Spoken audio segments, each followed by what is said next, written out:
Straight talk from Israel. You're listening to Israel News Talk Radio.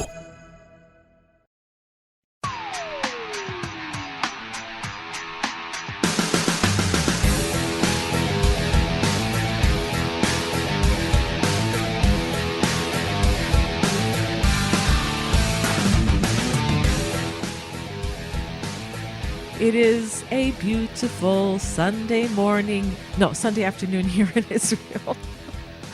It's a beautiful Sunday afternoon here in Israel. I hope it's a beautiful Sunday morning for you in the Western Hemisphere who are listening to the show live. I want to say hi to everybody who's listening in from all over the world, from the United States and Israel and Canada, the United Kingdom, Poland, Spain, Germany, Netherlands. Should I go more and more and more and more? But it's good to see all of you here with me.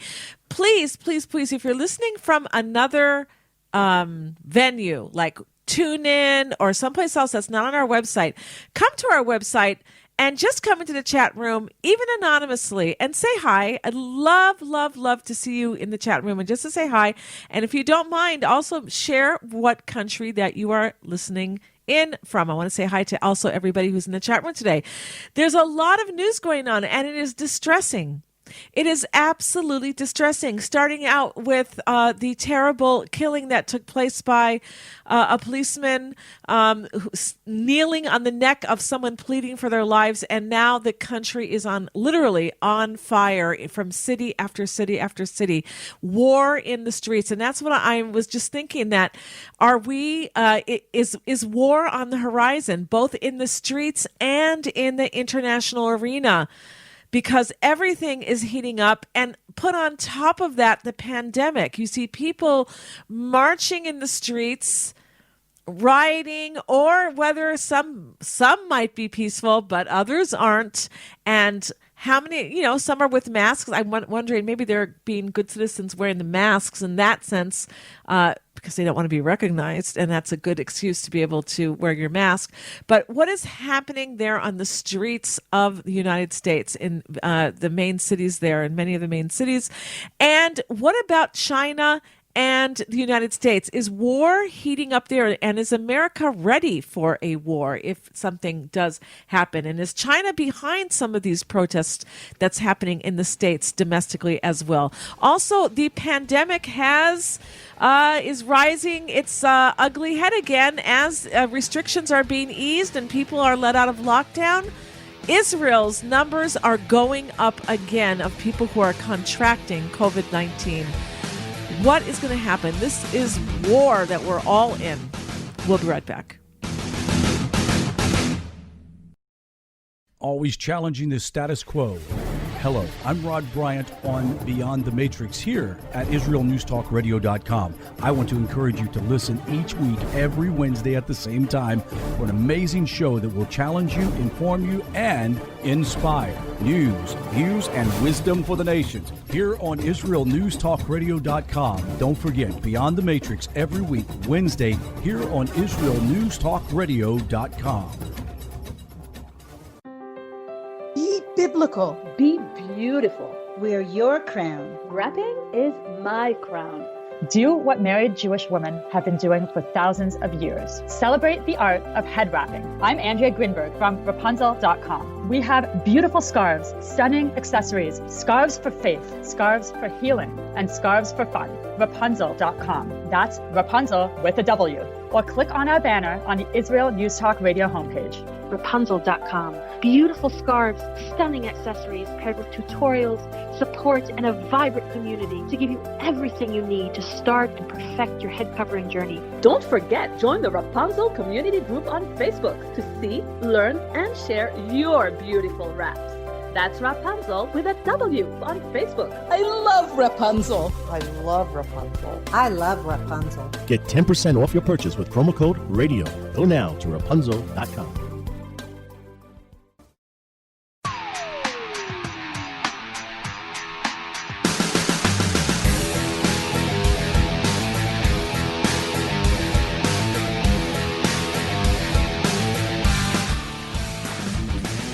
All right, so the question we're asking today is war on the horizon, both in the streets and in the international arena. They are both heating up.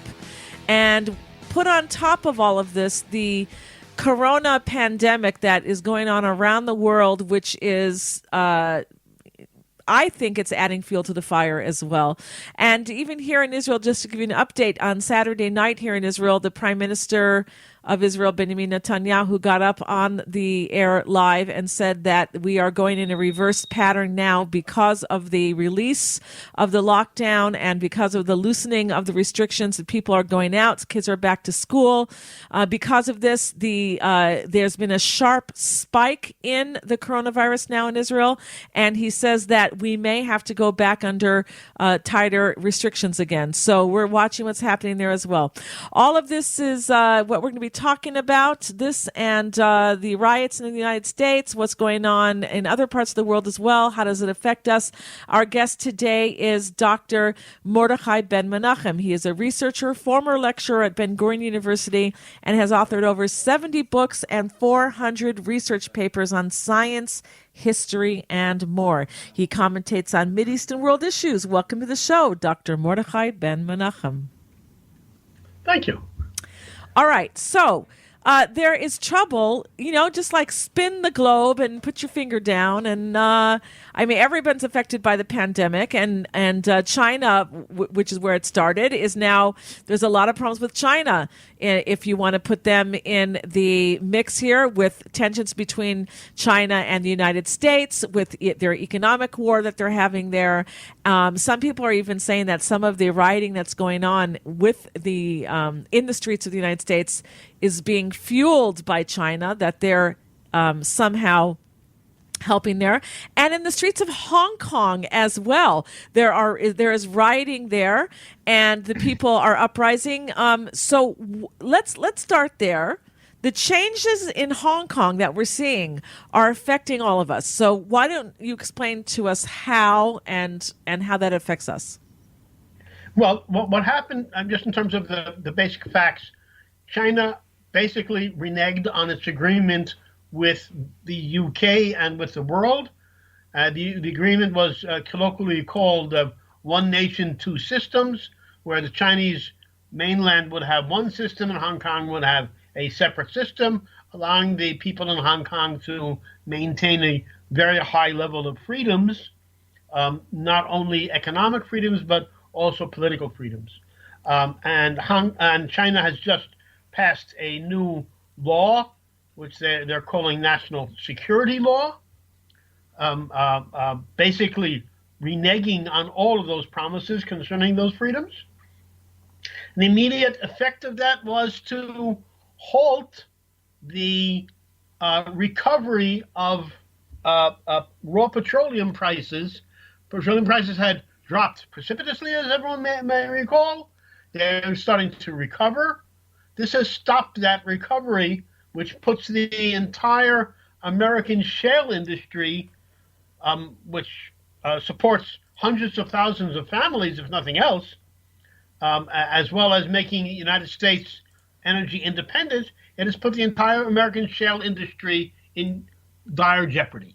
Well, let me interrupt you here, because I just sent a message to my husband before the show from this article saying that Israel gas prices are to rise sharply tonight at midnight. We're talking on Sunday. Gas prices are to rise sharply. Price per liter of gas to rise by 42 agarot. That is, it's not really cents, but it's part of the breakdown of the shekel. And it says tax component of price 74%. So we're feeling it here in Israel now too, a sharp rise tonight. So if you're in Israel and you're hearing the show now, go and fill your gas tanks today before midnight. Go ahead. No, it's just the opposite. I mean, the price is rising here in Israel because of all sorts of other reasons, but the recovery in prices, that is, the prices in the world were rising, and that has ceased. So the price has now stopped rising in the world. Go ahead. Because in the Hong Kong situation has caused a halt to about $52 billion in energy sales that were imminent and have now been canceled. Now, in addition to that, the oil majors, who have been for the last decade have been gradually ramping up in renewable energy deals. This entire quarter, all of the majors together have closed only 3 deals for renewable energy. So that industry also is in dire jeopardy. The renewable energy industry is also in a bind, is also in a problem. So we're talking about, first of all, the effects of this that this is having on the energy industry all around the world. But it goes well beyond that. People aren't aware. Let me give you just a couple of numbers to make people aware of what we're talking about here. China has about 1.4 billion people. India has 1.4 plus billion people. India has 1.4 minus billion people. China has 7%. India and China together make up well over a third of the human population on the planet. Together, they have 11% of the world's water supply. Again, about 45% of the total population, they have 11% of the water supply. China, as everyone knows, took over Tibet a few decades ago. The purpose of that was to control their major water supply. The problem is that Tibet is also the major water supply for all of India, for all of Pakistan, and all of Indochina. That is to say, Vietnam, Laos, Cambodia, Thailand, Burma, what's it called now, Myanmar. So China is making moves, unpleasant moves, towards the Indian border for the last 3 weeks. No one knows what they're planning. No one knows why they're doing what they're doing, but they I'm being careful with my phrasing here. They seem to be doing something towards India and perhaps towards Indian water supply. Remember, India has 4% of the world's water. China has 7% of the world's water. They want more. So the only way they get more is to take it from somebody who has it. The only one who has it that they can take it from is India. That's very, very big news. If they're moving in the South China Sea, and they're moving in Hong Kong, and they're moving on the Indian border, something smells very, very bad in terms of China. And nobody at this point knows what it is that we're talking about here. Okay, but my question is, who can do anything about it? Who's strong enough to go up against China? Well, that's if you're talking about military moves, it's not necessarily military. Not every move needs to be necessarily what's today called kinetic. You can do things diplomatically, you can do things economically, you can do a lot of different things today that are not necessarily bang, bang, bang. And America is doing things amazingly, and I don't know how to quite phrase this properly, but amazingly, Trump is making a lot of the right kinds of noises where all of these things are concerned, particularly concerning China, not only concerning China. Remember, China doesn't move by itself. It moves together with Pakistan, it moves together with Iran. I'm not saying that they're allies, but they have very strong connections. So these are things that are happening on the world scene, and they're happening on many fronts at the same time. The United States moving against Iran and against Venezuela, and they've just moved. Trump just last night did a live press conference where he announced several things. One of the trivial ones was that he's removing the United States from the World Health Organization. But the more significant things is that he is moving very strongly on economic fronts in many areas, in many various areas and ways against China. This is very significant, and it's too early to tell how significant or if this is on time. We just do not know. We don't have enough data yet. All right. So a lot is hanging on what the United States does, you're saying.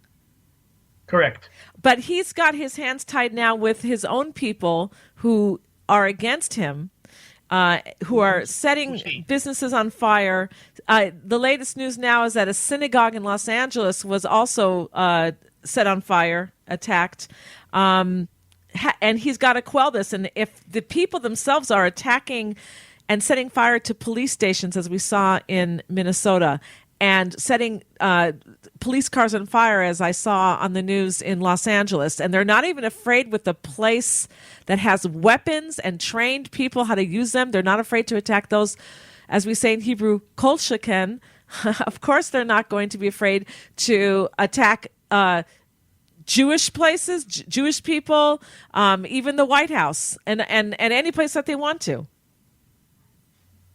Well, it's much more complicated than that, but you're right. I mean, look, if what has been reported is correct, and I don't want to say anything prejudicial against the policeman that apparently killed that man in a really, really stupid way of doing it. Again, if those reports are correct, certainly that policeman, if indeed he did do that, needs to be put away for a very long time. But that does not really explain why an incident like that occurring in Minnesota also causes riots in Los Angeles and Atlanta, Georgia. And so maybe that's where China comes in. Don't go anywhere. We're going to be right back, everybody.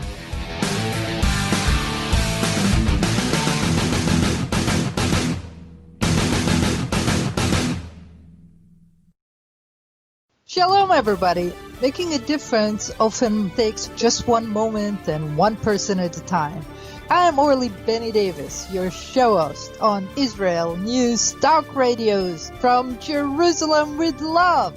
You'll be hearing people talking about politics, religion, social issues, and making a better tomorrow. Join me, Orly Benny Davis, for God and Country. From Jerusalem with love. Wednesdays on Israel News Talk Radio.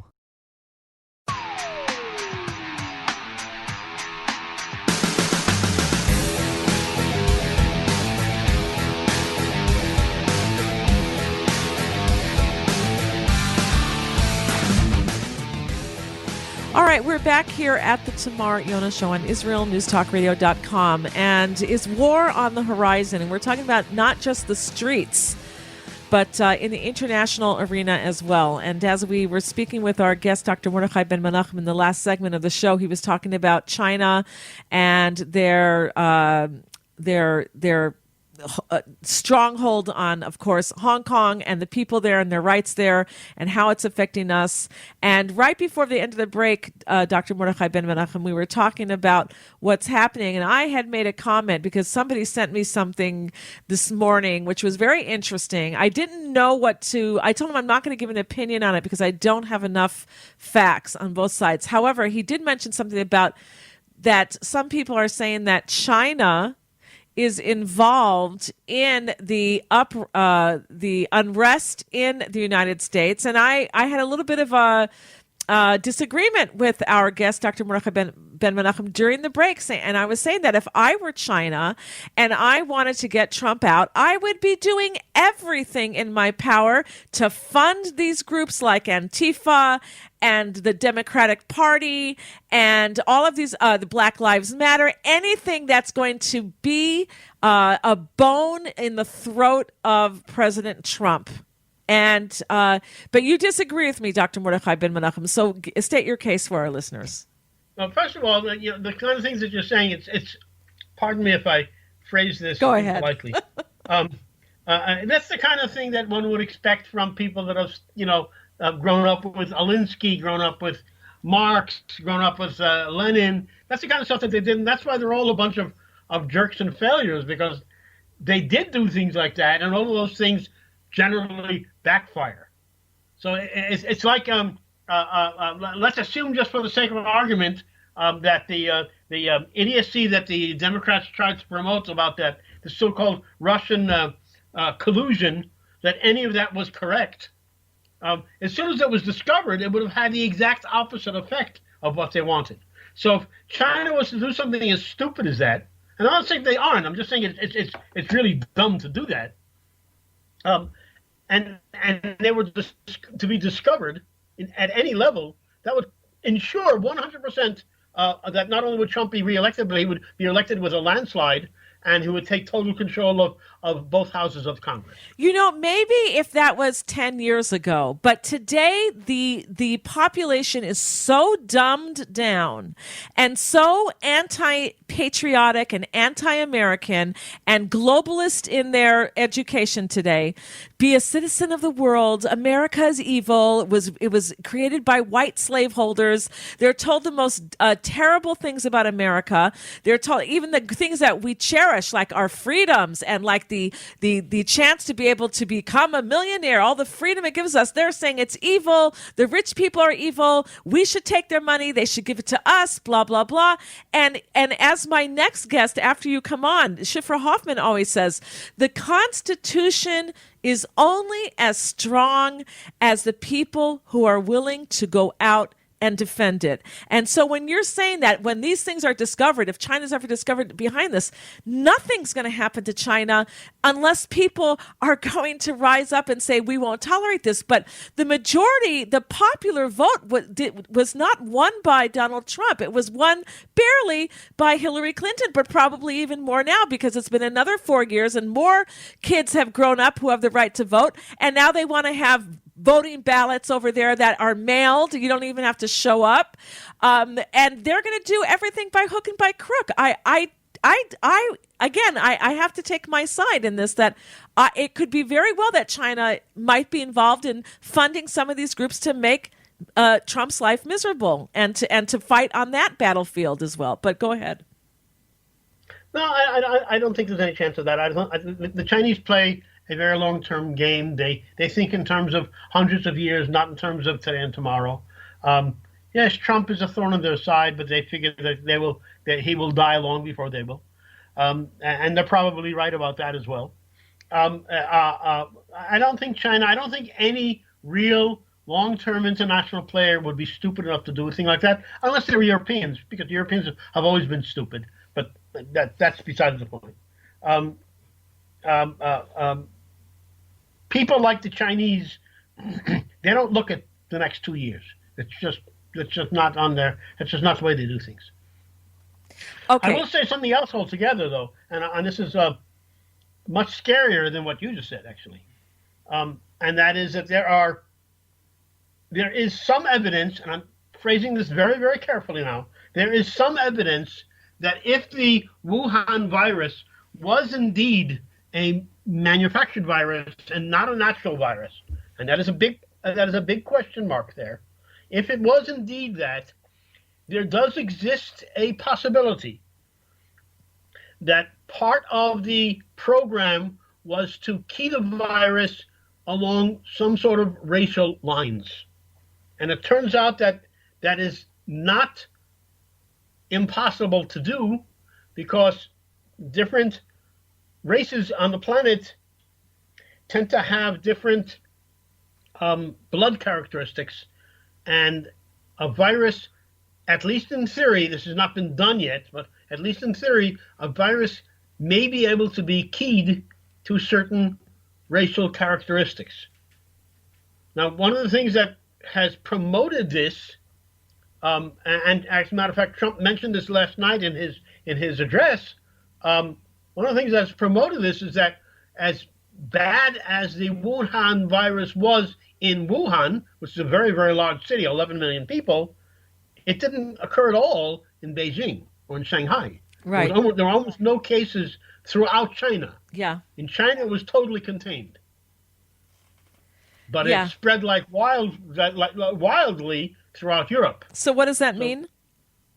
I'm not saying what it means. I'm saying that these are data points that people have been raising, and the possibility exists. Again, this is very, very unclear. I want to make certain that phrase is clear. If the virus was a man-made virus, if it was not a naturally occurring virus that mutated or wandered from one species to another, the possibility exists that there was an attempt to racially engineer the virus to hurt so-called Caucasians more than it would hurt Asians? Mongoloid people. Is there any scientific proof to that? Have they studied the coronavirus well enough to say that people who are not Asian are more susceptible to it? First of all, there is no data. There is no data that states that. I would guess at this point, and this is pure surmise, that if data like that was to occur, was to surface, it would not be public. It would be considered too dangerous to allow to be made public. Because it would start a war for sure, you're saying? It would either start a war for sure, or would it cause a lot more upset than we already have today, and the world is sufficiently upset as it is. Okay, so we only have another 2 minutes left. What do you want to leave us with? Okay, I'd like to. I'd like people to think about the way these things have ramifications. If China is going after Hong Kong today, then Taiwan is not far behind. And if China is going to go after both Hong Kong and Taiwan, Japan is not far behind either. And Japan is the third largest economy in the world. So these ramifications, if this is indeed the direction that things are going, and this is supported by a great deal of data, if China is really becoming that aggressive, then people need to be taking very, very hard looks at the way they plan the next 5-10 years of their lives. So let me ask you something. I'm going to ask you a very, very, very naive question. Okay? Very naive. China is doing better today probably than it's ever done before, at least in modern history. They're number one in the economy by production. Everything you made today is made in China. They're probably the wealthiest communist country in the world. They're doing well. Why be so greedy and want more and want to just take over everything? I know it's very naive. I know. It's not a naive question at all. We need to remember that for 2,000 years, the Chinese economy was the largest leading economy in the world. And it's only in the last 200 or 250 years that that stopped being the case. China wants to get back, again, call it in double quotation marks if you like. China wants to get back to where they believe they belong in leading the world. It's more than a question of pride. And also remember that China had 100 years in which they were humiliated horribly by country after country, beginning, of course, with the United Kingdom and what I call Never Great Britain, with selling their massive quantities of opium and murdering via the opium 12 million Chinese people. The Chinese do not easily forget that kind of a debt. But if that's the logic, then there's no future for the world, because I know that Turkey wants to get their Ottoman Empire back, and Persia is trying to get their Persian Empire back, and Britain. Well, Britain's too weak to do anything right now, but I'm sure they would love to see the sun never sets over Britain, the British Empire again. Also, I mean, we're going nowhere. We're going nowhere. That's exactly okay, that's where we're going to leave it. We're going nowhere. All right. Too bad we have to end here. Dr. Mordechai Ben-Menachem, thank you so much for coming on the show. When we get back, Shifra Hoffman's going to be with us. Everybody, don't go anywhere. Thank you, Dr. Mordechai Ben-Menachem. Everyone should go to Mars. That's the easiest way. Elon.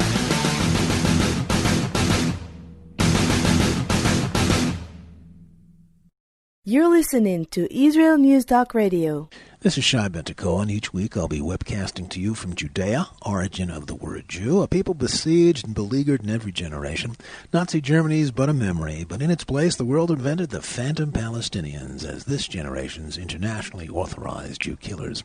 Tune in for a different slant on life in Israel, Phantom Nation, every Monday. Hi, I'm Rabbi David Aaron. The soul basics are the most profound, the most essential, and yet often the most neglected in our education. Join me for Soul Talk on Israel's News Talk Radio and discover the secrets to love, spiritual growth, and personal power.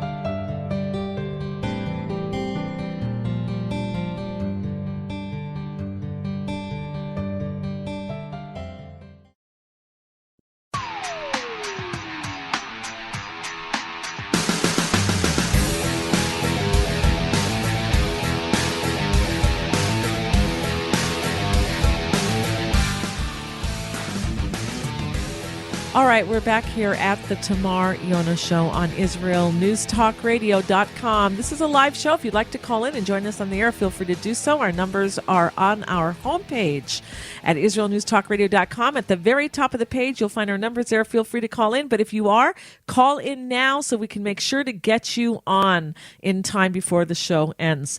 All right, our next guest is Shifra Hoffman for our Jewish Activism segment. Shifra is the founder of Victims of ArabTerror.org, and she is the director of Shuva.net. Welcome to the show, Shifra Hoffman.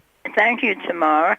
I say always, and I can't really put it into the proper perspective of words, because we say in the prayers that our ink and the pens that we write were an ocean. We could not really thank God enough for his beneficence. So thank the Almighty that we're still here in spite of Corona and everything else. And let's pray and hope it subsides. Now I want to segue into something which I read. Tomorrow is the anniversary of the hanging of Adolf Eichmann, the architect. If he said he wasn't the architect, he was only obeying orders, but he was the banality of evil. The historian Hannah Arendt calls him the banality of evil.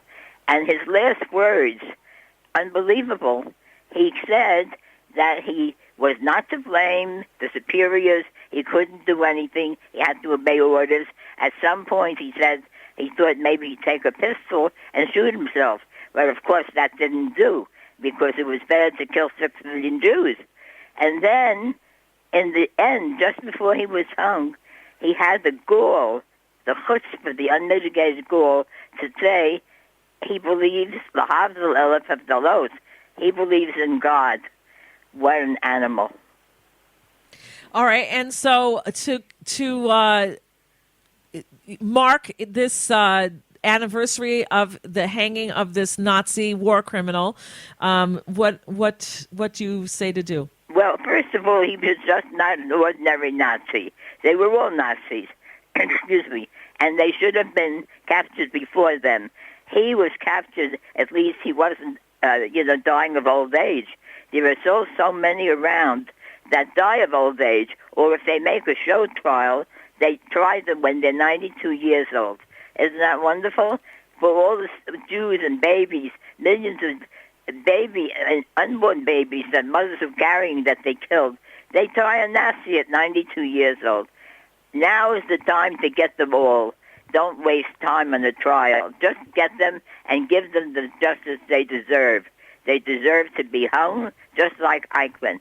And as far as what I was reading, the Almighty God Almighty says, I don't celebrate when my creatures, they may be evil, but I don't celebrate. But you Jews can celebrate. God told us to celebrate. So I tell everybody, whether you were a survivor or you lost relatives or you're just a decent human being, take out a glass of wine or a little brandy and make a l'chaim. Drink to the day that Eichmann was hung. Well, I'd like to drink to the day that there are no more Eichmanns ever again in the future. That's how I would like to drink to. Well, I hope so, but it doesn't look like that. It doesn't look like that. We see here that the Arabs, many of them, learned very well from the Eichmanns. And what I want to say also is that the government of Israel does not owe anybody an explanation. The way they got Eichmann, they can get the others too. So, Shifra, we're seeing now, we just got news that in Los Angeles they attacked a synagogue. They don't know if it's connected to the rioting that's going on there now with the death of that black African-American man, that the policeman was kneeling on his neck and cutting off his airway after the guy pleaded, "Officer, I can't breathe. Officer, I can't breathe." It was a terrible, terrible thing to watch that video as well.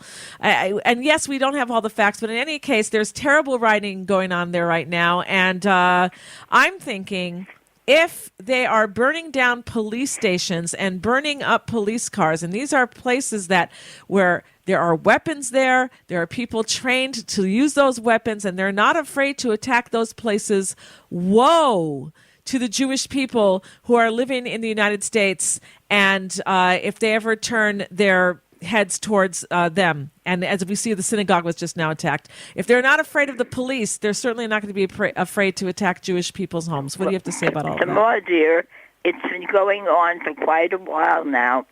I quote my rabbi, the greatest Jew of the generation, and many generations, Rabbi Meir Kahan of blessed memory. 30 years ago, he wrote a book, Time to Go Home. Time to Go Home. Home here is here in Eretz Israel in Israel. Why? What more can God do to show us, or to show the Jews there that they belong here? Riots, anti-Semitism, spitting the coronavirus on foods. I mean, how the Almighty is giving you the signal. Pick up and pack up. What are you waiting for? No, they don't come. They don't. There is going to be an aliyah now more than before because Israel was proven to be the safest place with corona. But not enough. There are almost 6 million Jews again there in America.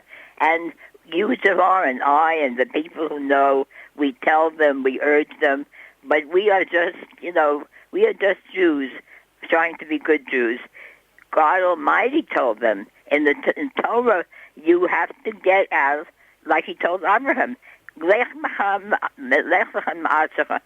out from the land that you were born to a land that I will show you. And Israel is a beautiful land. Without the corona, you have a paradise here. So if you want to sit in America with riots and wait till your synagogue is burned, and God forbid maybe you'll be burned in it, we can't tell you anything else.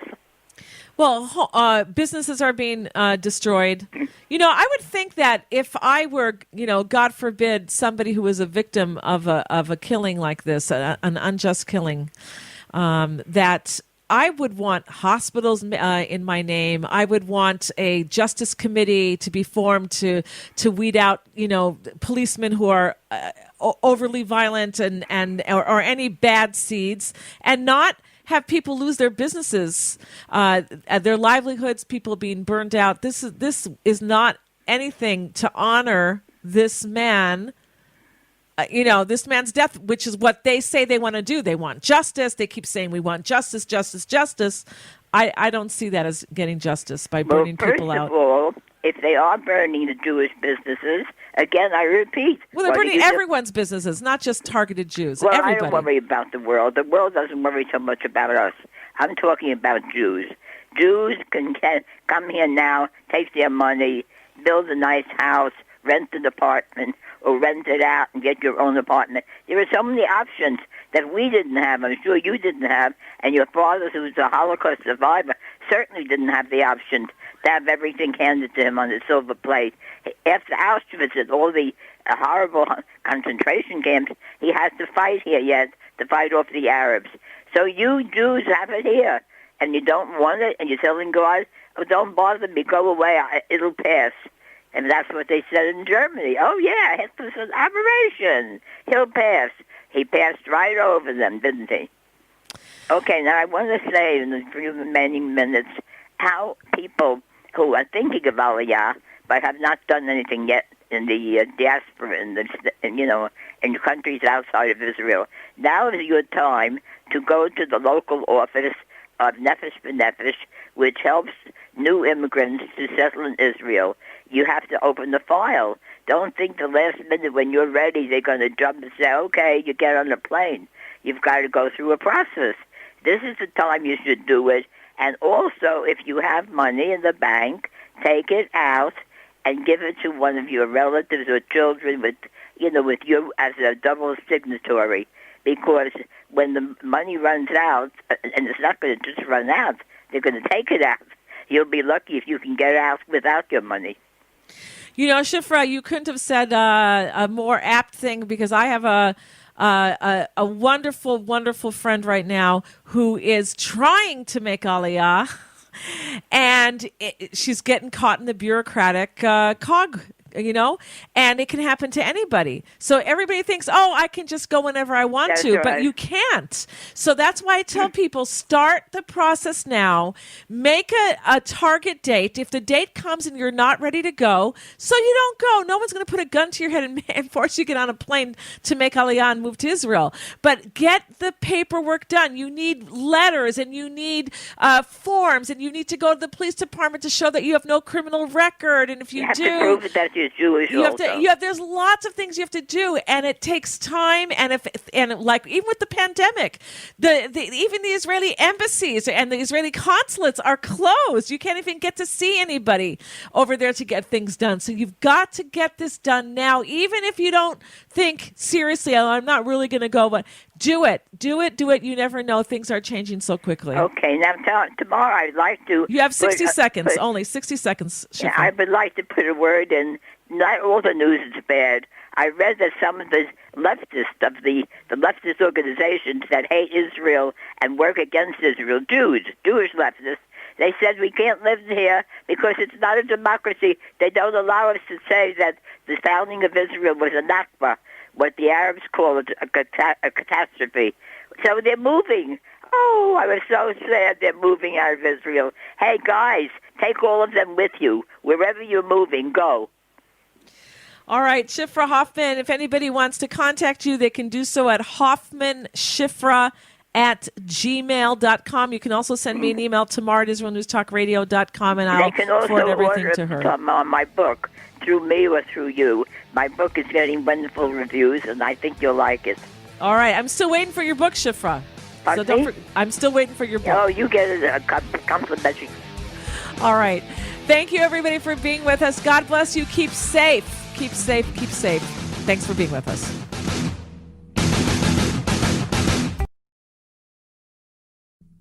Israel News Talk Radio's chat room. Just click the orange button at the top of the IsraelNewsTalkRadio.home page, log in as yourself or an anonymous guest, and join in on the fun. You'll meet other listeners from all over the world who listen to Israel News Talk Radio, and you can make new friends. Israel News Talk Radio's chat room. It's the closest you can get to being in the studio with us. We love listening to Israel News Talk Radio. Where can you get the inside news on Israel? At Israel News Talk Radio, we're dedicated to sharing Israel's inside story with the world by providing our listeners with news on Israeli politics, current affairs, and Israeli Jewish culture. The Israel News Talk Radio homepage also provides you, the listener, with useful information at your fingertips, with scrolling news headlines, weather, currency exchange, Shabbat candlelighting times, and so much more.